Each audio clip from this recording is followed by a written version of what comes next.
Andrew Novick works at the National Institute of Standards and Technology in Boulder, Colorado. His current work involves studying the dissemination of time and calibrating atomic clocks such as this one around the world. Right now I build measurement systems to compare atomic clocks.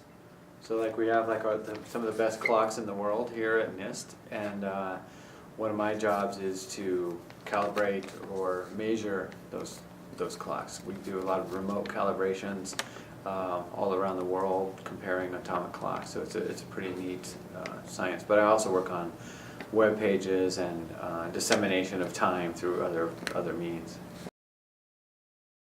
Growing up, I really liked taking apart things, trying to fix things, even as like a young kid, it's like, I'm going to try to fix our TV or whatever.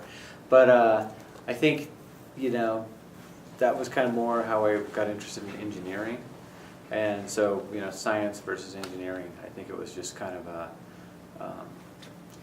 interest in things, really, Early on, like 7th or 8th grade, I started doing like just a little bit of extra for classes, like accelerated math classes and stuff. And it's like, if you don't get on that that track slightly ahead, I think it would be harder to catch up later.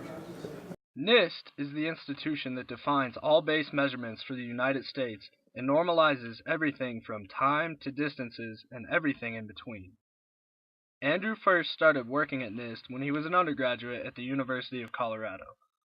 So I'm an electrical engineer, and I think electrical engineering is pretty vast between electronics and electronic circuit design, all the way to like power and high voltage and things. So I think that's kind of just where my interest was like starting to take apart consumer electronics and electronic kits and things like that.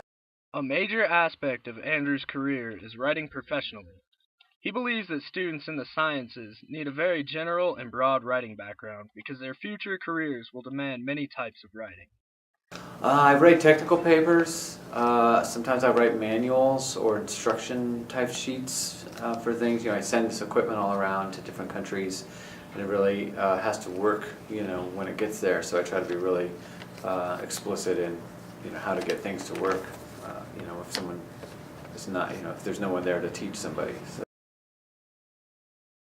I think that probably a little bit with technical writing, although most of that I've learned, on the job and from reading a lot of technical papers.